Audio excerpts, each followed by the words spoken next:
우리가 잘 아는 탤런트 김혜자 씨는 꽃으로도 때리지 말라는 책을 펴서 아주 정말 많은 분들에게 감동을 줬는데, 저희 어머니는 손에 잡히는 대로 매를 들어서 저를 때리셨습니다.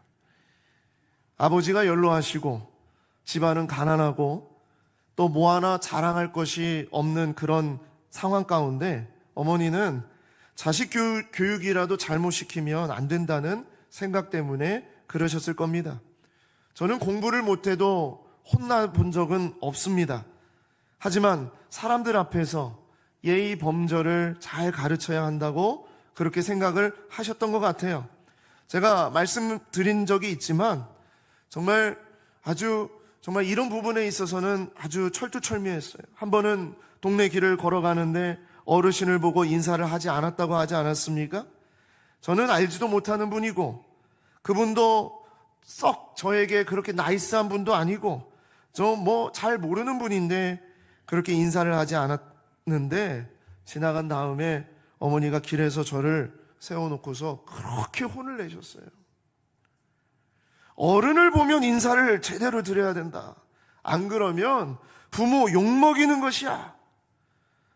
아버지 없는 자식처럼 그러면 안 돼. 아주 혼을 냈어요. 아버지 계신데. 그런데 아버지가 연세가 많다 보니까 얼마나 많은 사람들이 이제 수군수군 했겠습니까?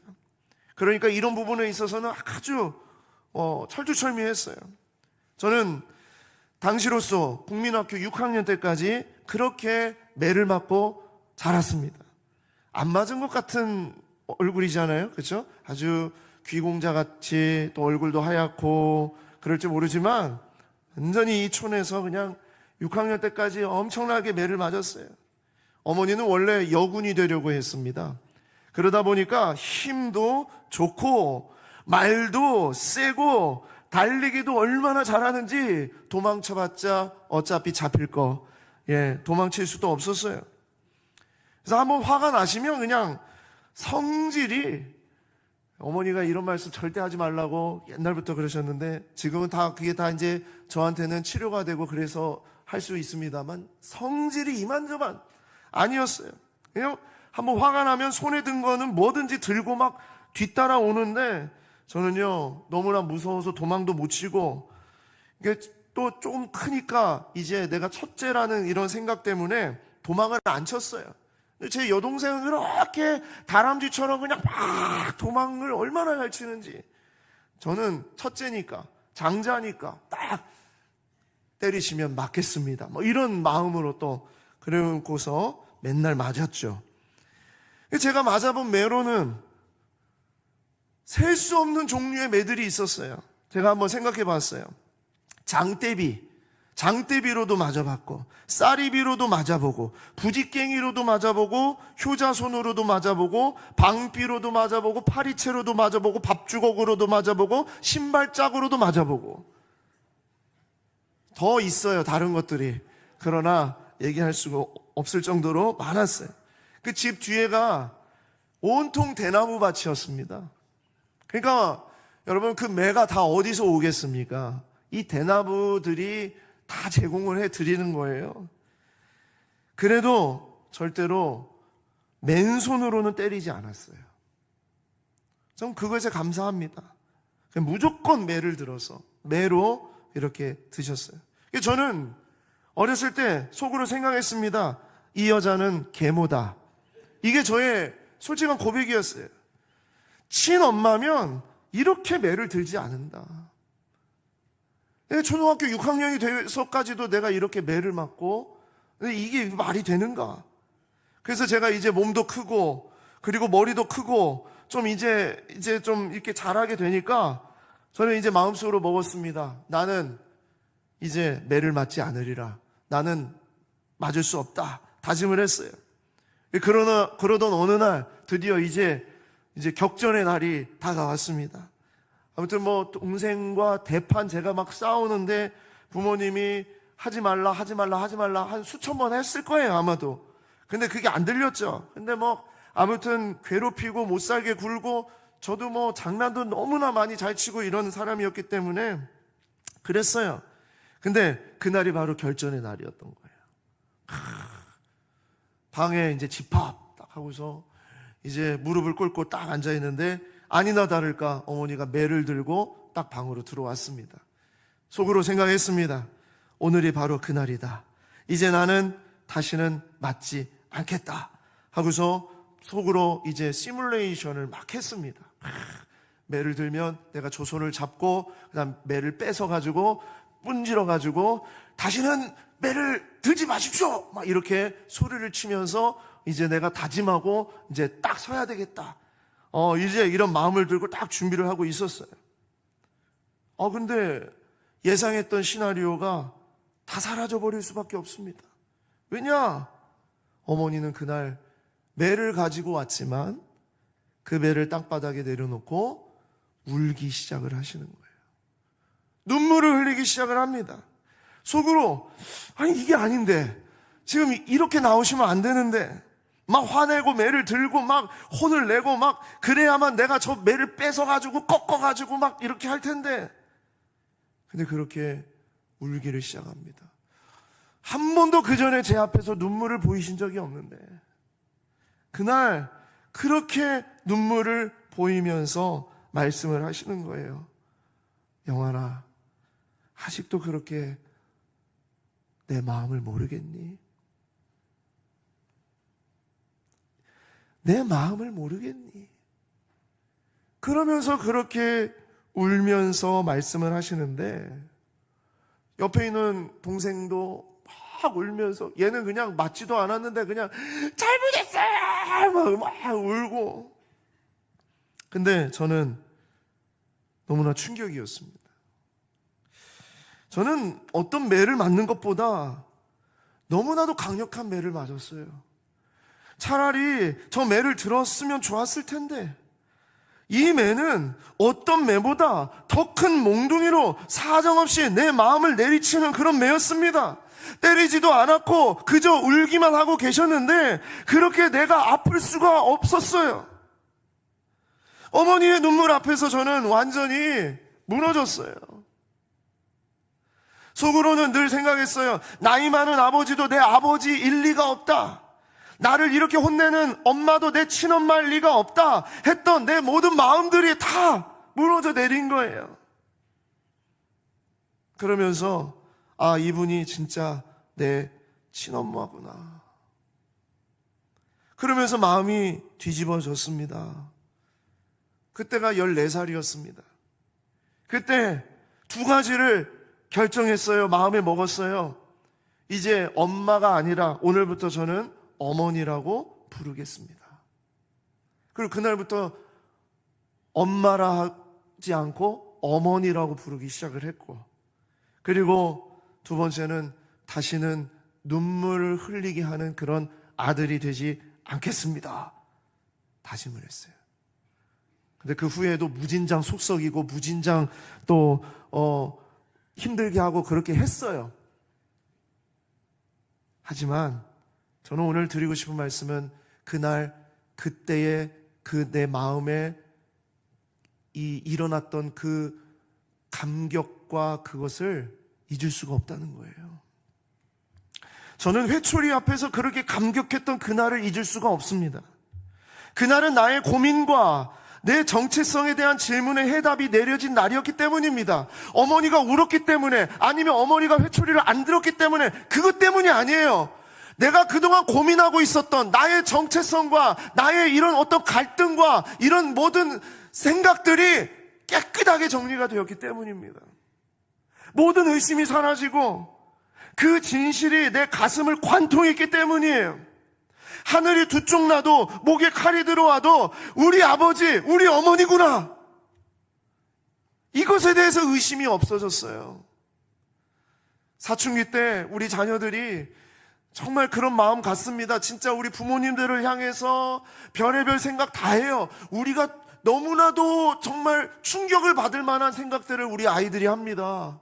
그러나 어느 순간 그 아이의 가슴 속에 그 모든 것들이 정리가 되는 때가 있어요. 그러면 이제 성숙해지는 거예요.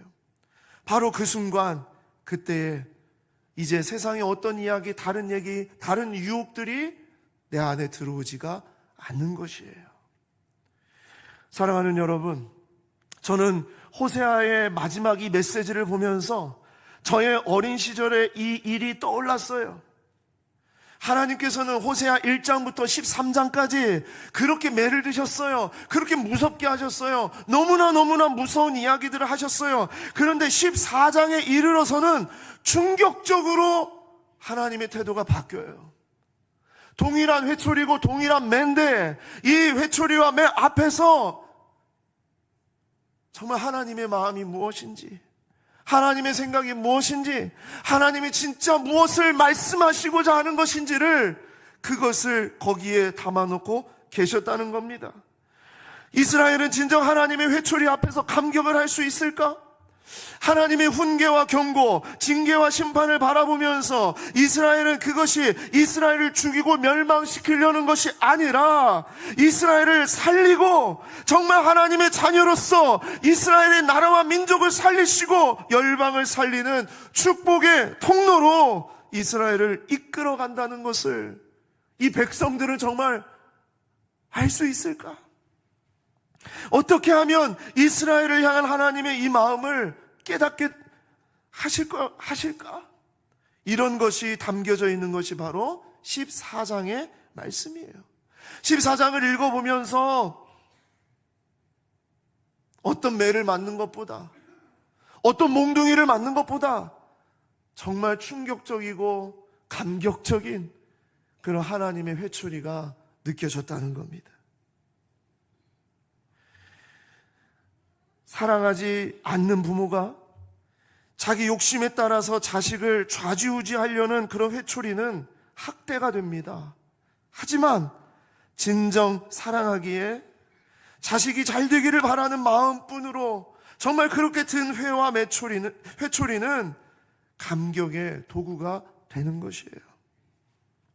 한 번은 우리 여자 성도를 만났어요. 아이를 키우고 이제 엄마가 되어서 이게 살아가는데 어느 날 갑자기 친정 엄마가 너무나 생각이 난다는 거예요. 어렸을 때 그렇게 지긋지긋했고 정말 너무나 싫었던 엄마의 잔소리가 너무너무 그립대요. 아이를 낳고 키우다가 알게 됐다는 거예요. 그 회초리와 그 잔소리가 정말 나를 살리는 거였고, 그때 엄마의 마음이 이렇겠구나. 자식을 키우면서 그때 엄마는 이런 마음이었겠구나. 그런데 그 엄마의 소리가 듣고 싶고 그 엄마의 잔소리가 듣고 싶어도 엄마가 지금 내 곁에 없어요 하면서 한 성도가 그런 이야기를 한 적이 있습니다. 바로 호세아의 마지막 장 24장은 정말 그런 후회를 하기 전에 이제 마지막으로 호세아가 이스라엘 백성들에게 하나님의 진노는, 하나님의 회초리는 너희를 멸망시키려는, 너희를 징계하기 위해서, 너희를 이 땅에서 없애기 위한 그런 회초리가 아니라는 것을 말씀하고 있습니다. 사실은 13장까지는 입에 담기도 힘든 경고와 징계의 회초리가 막 내리쳤어요. 자, 호세아 13장 16절이에요. 사마리아가 그들의 하나님을 배반하였으므로 형벌을 당하여 칼에 엎드려질 것이요 그 어린 아이는 부서뜨려지며 아이벤 여인은 배가 갈라지리라. 여러분, 얼마나 무섭고 섬뜩한 말씀입니까? 그렇죠? 그러니까 호세아 13장까지는 정말 무섭게 내리치셨어요. 정말 무섭게 내리쳤는데 바뀌었다는 거예요. 사실 호세아의 전체 분위기가 13장 같았습니다. 이스라엘의 남편이자 또 부모였던 하나님, 이 하나님을 배신한 이스라엘 백성들을 바라보며 하나님이 정말 이에 엄중한 심판과 형벌을 계속 반복해서 말씀하고 있어요. 음란한 아내는 음란한 자식을 낳고 또 음란해져서 집을 뛰쳐나갑니다. 그래서 있는 거 없는 거 다 팔아서 이 음란한 아내를 데려오면 또 집을 뛰쳐나가는 거예요. 이런 이스라엘의 모습을 바라보면서 엄중한 심판과 회초리가 무시무시하게 들려져 있었다는 것을 말씀하고 있습니다. 그런데 14장에 이르러서는 그 회초리를 내려놓는 겁니다. 언어를 바꾸시는 거예요. 예전에는 그 회초리를 내리쳤다면 이제는 그 회초리보다 더욱더 강력하고 아픈 그런 사랑의 매로 말씀을 하시는 거예요. 절망과 죽음이 깔려져 있는 그 한복판에 우리 하나님은 소망의 빛을 비춰주시는 회초리를 드시는 겁니다. 호세아를 통한 하나님의 마지막 회초리는 무엇을 담고 있는가? 돌아오라, 사랑한다, 선택하라. 이게 담겨져 있는 회초리예요. 돌아오라, 사랑한다, 선택하라. 첫 번째, 하나님께서 우리에게 보여주신 회초리, 말씀을 가지고 돌아오라 그랬어요. 말씀을 가지고 돌아오라. 호세아 14장 1절과 2절입니다. 이스라엘아, 내 하나님 여호와께로 돌아오라. 내가 불의함으로 말미암아 엎드려졌느니라. 너는 말씀을 가지고 여호와께 돌아와서 아뢰기를, 모든 불의를 제거하시고 선한 바를 받으소서. 우리가 수송아지를 대신하여 입술의 열매를 주께 드리리이다. 이 백성들이 어떻게 돌아와야 되는지를 회초리에 담아놓고 계십니다. 자, 어떻게 해요? 돌아오라는 거예요. 그런데 어떻게? 그냥 돌아오는 게 아니에요. 음란한 아내가 남편의 말을 듣지 않고 떠났듯이 이스라엘 백성들이 하나님의 말씀을 버리고 떠났잖아요. 그래서 징계를 받고 넘어졌잖아요. 그러니까 어떻게 해요? 돌아올 때에 그냥 돌아오는 것이 아니라 하나님의 말씀을 가지고 여호와께 돌아와야 된다는 거예요. 자기 주장 가지고, 자기 생각 가지고, 자기 요구 가지고 그렇게 해서 돌아오는 것이 아니라 두 손 두 발 다 들고 하나님이 맞습니다, 하나님의 말씀대로 살겠습니다 하고 돌아와야 된다는 거예요. 여러분, 우리 자녀들이 정말 혼이 나고 그렇게 해서 이제 막 눈물 막 찔끔 흘리게 만들고 그렇게 한 다음에 자녀들이 어떻게 합니까? 그래도 저는 부모님 말씀 듣지 않겠습니다 이러는 자녀가 있습니까? 그렇지 않죠. 어떻게 합니까? 돌아올 때 잘못했습니다, 제가 고집 피웠습니다, 제가 문제입니다, 부모님 말씀 잘 듣겠습니다, 용서해 주세요, 그러면서 돌아오는 거 아닙니까? 돌아올 때, 여호와께 돌아올 때 어떻게 돌아오라고요? 너는 말씀을 가지고 돌아와야 된다. 하나님의 말씀을 붙잡고 돌아와야 된다. 그게 진짜 네가 돌아오는 것이다. 마태복음 4장 4절입니다. 예수께서 대답하여 이르시되 기록되었으되 사람이 떡으로만 살 것이 아니요 하나님의 입으로부터 나오는 모든 말씀으로 살 것이라 하였느니라 하셨어요. 우리가 정말 살 수 있는 길은 그냥 종교적인 생활로 돌아가는 것이 아닙니다. 하나님의 말씀으로 돌아가는 거예요. 하나님의 말씀을 붙잡고 하나님의 말씀을 고백하면서 돌아가는 겁니다. 그래서 채찍에는, 회초리에는 이렇게 있는 거예요. 말씀을 가지고 돌아와라. 말씀을 가지고. 그리고 돌아오면 어떻게 해요? 말씀을 가지고 아뢰라 그랬어요. 너는 말씀을 가지고 여호와께 돌아와서 아뢰기를 그랬어요. 아뢰다는 말은 뭘까요? 부르짖으란 말입니다. 기도하라는 얘기예요. 말씀을 가지고 돌아올 뿐만 아니라 그 말씀대로 고백하고 하나님의 뜻이 무엇인지를 부르짖으라는 거예요. 세상의 기도와 우리의 기도가 달라요. 세상의 기도는 천지신명이시여 천지신명이시여, 어떤 신이시여 어떤 신이시여, 내가 원하는 대로 되게 하소서, 복 주소서, 내가 바라는 대로 되게 하소서, 이게 세상의 기도예요. 그러나 우리가 하는 기도는 그런 기도가 아니에요. 나의 주장이 멈추고 하나님의 뜻대로, 하나님의 말씀대로 기도하는 기도가 우리가 하는 기도예요. 말씀을 가지고 여호와께 돌아와서 아뢰라는 거예요. 내 주장, 내 생각을 아뢰는 게 아니라 하나님의 뜻이, 하늘의 뜻이 이 땅 가운데에서 내 삶에, 우리 가족들에게, 우리 자녀들에게 이루어지도록 그렇게 기도하는 것. 그것이 말씀을 가지고 아뢰는 겁니다. 그리고 말씀을 가지고 어떻게 해요? 마지막에 2절 끝부분에 입술의 열매를 주께 드리리이다. 말씀을 가진 자는 입술의 열매를 드리는 겁니다. 입술의 열매가 뭐냐? 마음에서 우러나오는 고백이에요. 신앙 고백, 찬양입니다. 그런데 이 입술의 열매를 어떻게, 뭘 대신해서? 앞에 보면 수송아지를 대신하여 입술의 열매를 주께 드립니다 그랬어요. 수송아지가 뭡니까? 수송아지가, 여기서 말하는 수송아지는 종교적인 재단, 종교적인 재물, 내 물질, 내가 뭔가 이런 거 이렇게 내가 했으니까 그걸 다 수송아지로 말할 수 있는 거예요. 번지르르한 재물요, 돈 많이 들이는 재물요, 외형적으로 재물 바치는 것, 그것이 자랑이 아니라는 거예요. 그것으로 하나님 앞에 나아가는 게 아니라는 거예요. 수송아지를 대신해서 진짜 내 중심으로, 내 마음으로 주님 앞에 고백하고 찬양하며 나아가는 삶이 되어야 된다는 겁니다.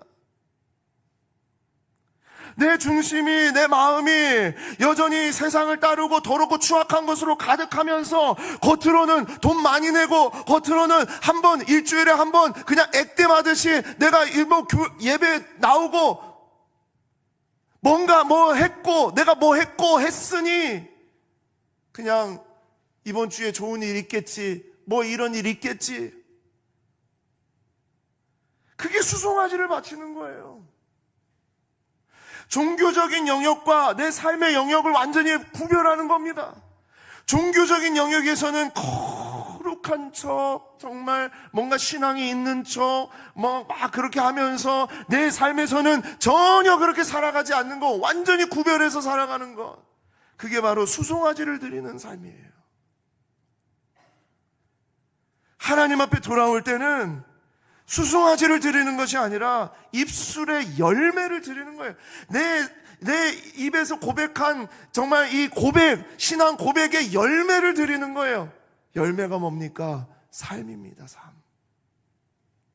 제가 주일 예배를 드리기 전에는 꼭 찬양대실에 들려서 우리 찬양대와 함께 기도하고 올라옵니다. 그때마다 우리 찬양대와 함께 기도할 때에 꼭 고백하는 기도 제목이 있어요. 그게 뭐냐? 정말 우리 찬송가 가사대로 살게 하여 주시옵소서. 찬양의 가사대로 살게 하여 주시옵소서. 교회에서만, 우리 여기에서만 정말 막 찬양하고 찬양의 가사가 아름답고 정말 너무나 멋지고 이런 고백을 드리는 것이 아니라 우리가 고백한 대로 우리 삶이 그렇게 되게 하여 주시고 우리의 삶에서 정말 이 고백을 주님 앞에 드리게 하여 주시옵소서.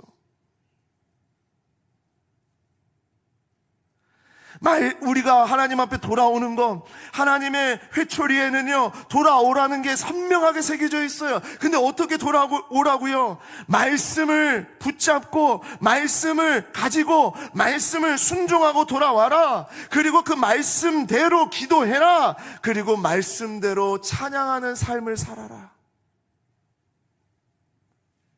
주님의 회초리에는 그것이 아주 선명하게 새겨져 있습니다. 두 번째로, 이 회초리에는 어떤 것이 담겨져 있는가? 끝까지 기쁘게 사랑하신다는 거예요. 우리를 끝까지 기쁘게 사랑하신다. 호세아 14장 4절입니다. 내가 그들의 반역을 고치고 기쁘게 그들을 사랑하리니 나의 진노가 그에게서 떠났음이니라.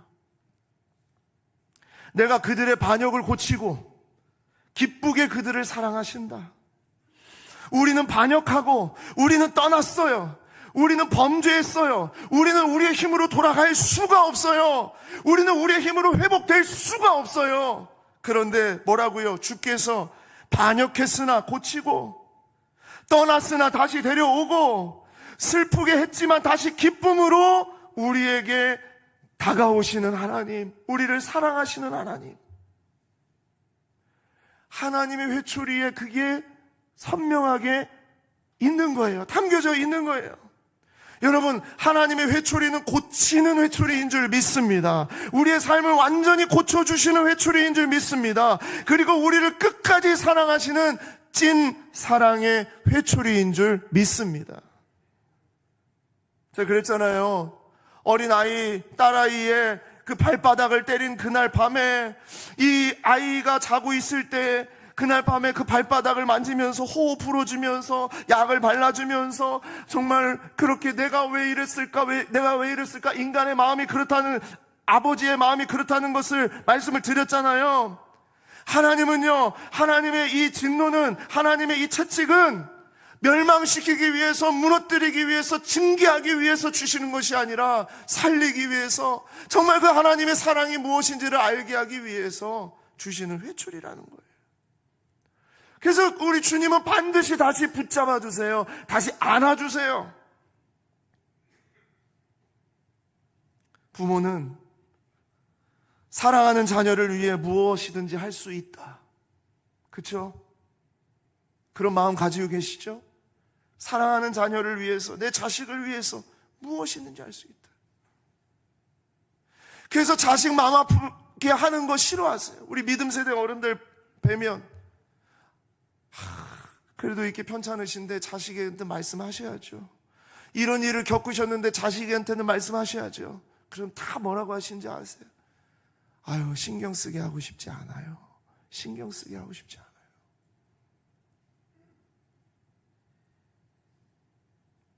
하나님은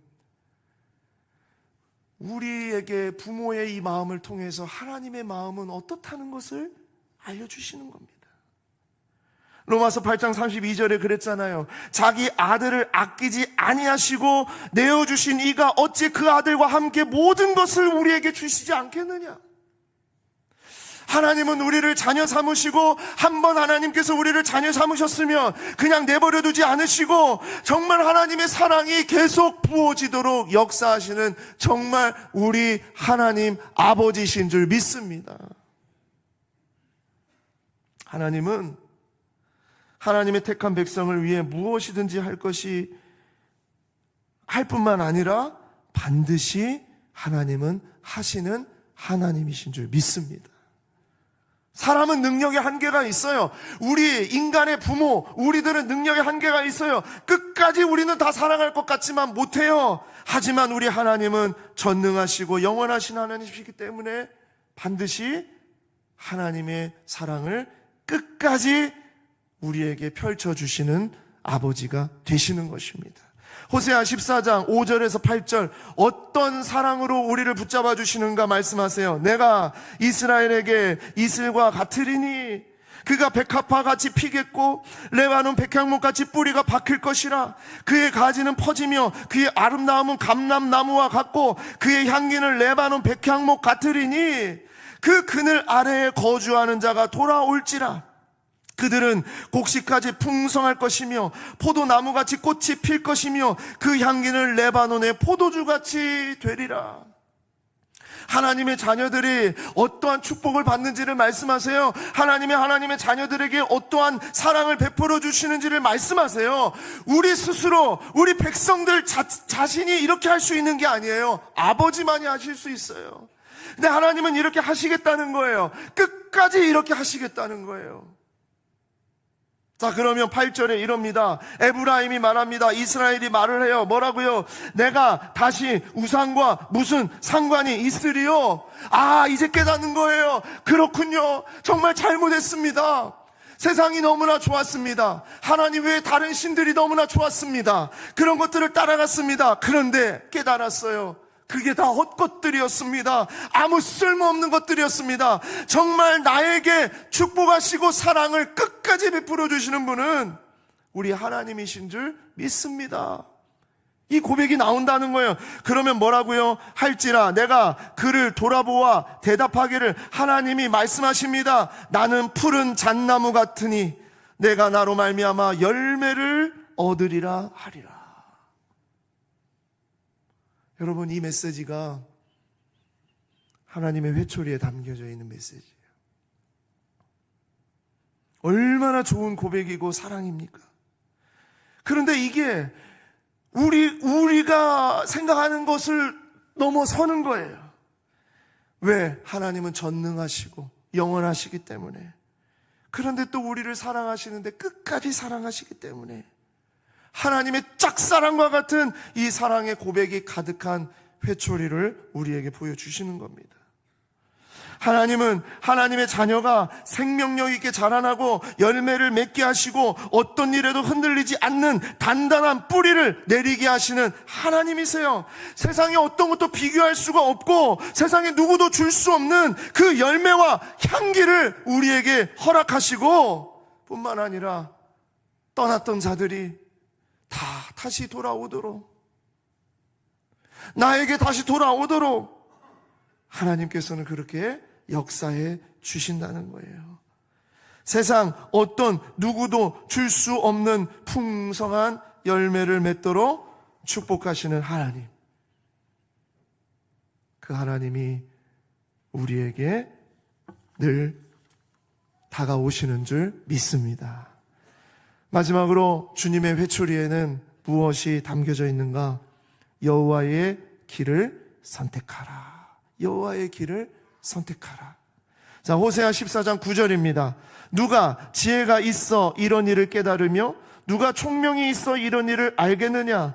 여호와의 도는 정직하니 의인은 그 길로 다니거니와 그러나 죄인은 그 길에 걸려 넘어지리라. 아멘. 자, 이것을 세 번역으로 다시 읽어드리겠습니다. 지혜로운 사람은 여기에 쓴 것을 깨달아라. 총명한 사람은 이것을 마음에 새겨라. 주님의 길은 올바르다. 의로운 백성은 그 길을 따라 살아가지만 죄인은 비틀거리며 넘어질 것이다 그랬어요. 여러분, 호세아의 전체 14장의 마지막 구절은 무엇으로 끝나냐? 질문으로 끝나요. 뭐라고요? 누가 지혜가 있어 이런 일을 깨달을 것인가? 예, 마지막 질문입니다. 그 질문이 뭐냐? 자, 이제 어떻게 할래? 이거예요. 너 이제 어떻게 할 거야?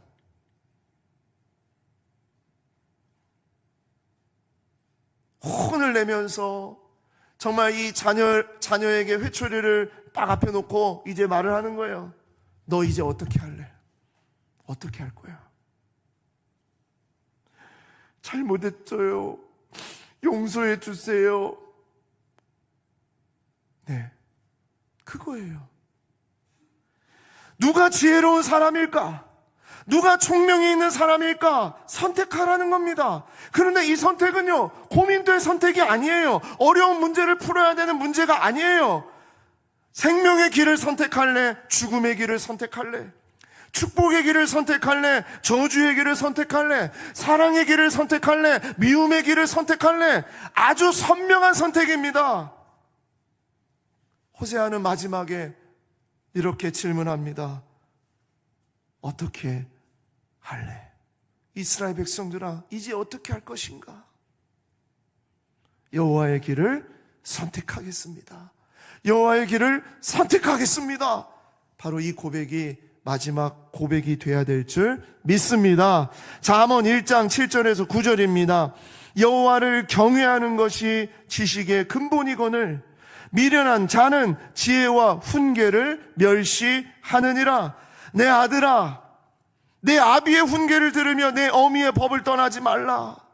내 아비의 훈계와 어미의 법이 뭡니까? 하나님의 말씀이에요. 율법입니다. 하나님의 말씀 떠나지 말라. 왜냐? 이는 내 머리에 아름다운 관이요 내 목에 금사슬이니라. 하나님은 다양한 모습으로 우리에게 회초리를 드세요. 정말 무섭게, 정말 우리에게 정말 이 매를 들듯이 그렇게 드실 수도 있지만 다양한 방법으로, 때로는 어떤 고난으로, 때로는 어떤 아픔으로, 때로는 어떤 고민으로, 때로는 어떤 일을 통해서, 다양한 일들을 통해서, 다양한 방법을 통해서 우리 하나님은 우리에게 회초리를 드시는 거예요. 근데 그때 뭐예요? 회초리 앞에서 감격하고 감동하고 감사하며 주님 앞에 돌아가는 여러분과 제가 되기를 소망합니다. 저는 우리가 늘 하나님의 회초리 앞에 감격하는 자가 되기를 원합니다. 우리를 살리는 회초리, 우리를 새롭게 하는 회초리, 우리에게 가장 좋은 길을 주는 회초리 앞에서 주님 감사합니다. 주님의 회초리는 나를 살리는 것이고 나에게 가장 좋은 것을 주시는 것이었는데 몰랐습니다 하면서 그 회초리를 붙잡고 주님 앞에 돌아오고, 주님이 끝까지 우리를 사랑하시는 그 주님 앞에 우리가 나아가고, 그리고 여호와의 길을 선택하는 여러분과 제가 되기를 소망합니다. 기도하겠습니다.